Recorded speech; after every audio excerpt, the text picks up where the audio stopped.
MLT classes में आप सभी का स्वागत है। तो आज का टॉपिक है, हम फिजियोलॉजी का टॉपिक कवर करेंगे, दैट इज़ ब्लड। टॉपिक आज हम जो कवर करेंगे दैट इज़ ब्लड। अगर हम ब्लड की बात करेंगे तो ब्लड क्या, it is a red colour fluid. अगर ह्यूमंस की बात करेंगे तो ह्यूमंस में कौन सा कलर का होता है? Blood red colour fluid circulate through the vascular system. एक वेसल्स में फ्लो करता है in humans and other vertebrates. Vertebrates मतलब जिनके पास वर्टिब्रल कॉलम हो, carrying the nutrient and oxygen to, मतलब ऑक्सीजन टू और waste product CO2 from all the parts of the body. और अगर इसको हम दूसरे लैंग्वेज में बोल सकते हो तो it is a fluid connective tissue, क्योंकि ये पूरे बॉडी के जो भी ऑर्गन्स है सबको जोड़ने का काम करता है ब्लड। सो हम ब्लड की प्रॉपर्टीज़ की बात करें तो ब्लड का कलर कैसा होता है? दो टाइप का ब्लड होता है, कार्टेरियल जो आर्टरीज में फ्लो करता है जिसमें ऑक्सीजन की मात्रा ज़्यादा होती है इसलिए वो स्कारलेट रेड कलर का होता है। दूसरा होता है वीनस ब्लड जो पर्पल रेड कलर का होता है, मतलब डार्किश रेड, क्योंकि उसमें मोर CO2 होती है। Volume average 5 litre blood flow करता है एडल्ट में। वेट मान लीजिए 70 kg और न्यूबॉर्न का है 450 ml, विच इज 8%। अगर जितना आपके ब्लड में कितनी आपकी बॉडी में ब्लड की जरूरत है, कितना फ्लो कर रहा है, that is calculated by 8% of body weight. Reaction slightly हमारा जो ब्लड होता है एल्कलाइन होता है with pH of 7.4। Normal conditions में 7.35 से 7.45 रेंज होती है, ठीक है, 7.35 से 7.45।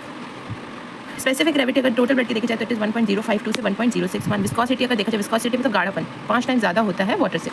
अगर हम ब्लड की बात करें, ब्लड की कंपोजिशंस की बात करें तो ब्लड किससे बना हुआ होता है? ये एक हमने ट्यूब ली जिसको सेंट्रीफ्यूज करा एट द 3000 RPM। 3000 RPM में हमने इसको सेंट्रीफ्यूज करा फॉर 30 मिनट्स। तो हमें क्या मिला? 55% ये है प्लाज्मा और एक अपन हमको छोटी सी लेयर मिली बीच में, बफी कोट। क्या है? बफी कोट, गाढ़ा गाढ़ा सा buffy coat, that is made up of WBC and platelet. और सबसे नीचे में हमें मिले RBC दैट इज 45%। ब्लड में 3 टाइप के सेल्स होते हैं, रेड ब्लड सेल हम इसको बोल सकते हैं, erythrocyte, WBC, white blood cell, leucocyte, platelets, fibrinogen.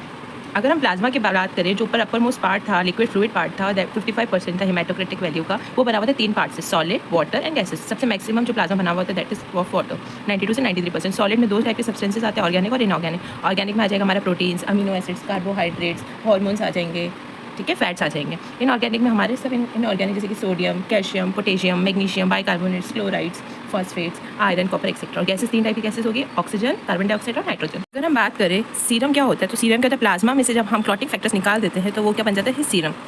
अब फंक्शंस ऑफ ब्लड क्या होता है? एक तो होता है न्यूट्रिटिव फंक्शन। न्यूट्रिटिव फंक्शन जैसे कि ग्लूकोज, अमीनो एसिड्स, लिपिड हो गए, विटामिन हो गए, जो हमारे फूड से डिराइव होते हैं वो एब्जॉर्ब होते हैं गैस्ट्रो इंटेस्टाइनल ट्रैक पे।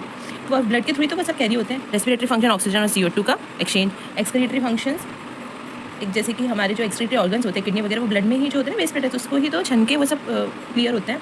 बहुत सारे हार्मोन्स और एंजाइम का transportation, water base balance, acid base balance. Acid base balance कैसे होगा? प्रोटीन्स होता है ना, albumin, globulin, acid base balance में हेल्प करते हैं। हमारे रेगुलेट करता है बॉडी टेम्परेचर को। स्टोरेज फंक्शन में बहुत सारे ग्लूकोज हो गया, सोडियम हो गया, वो स्टोरेज फॉर्म में रहता है ब्लड में। और डिफेंसिव फंक्शंस, न्यूट्रोफिल्स और मोनोसाइट्स हो गए जो एंगल्फ करते हैं बैक्टीरिया को।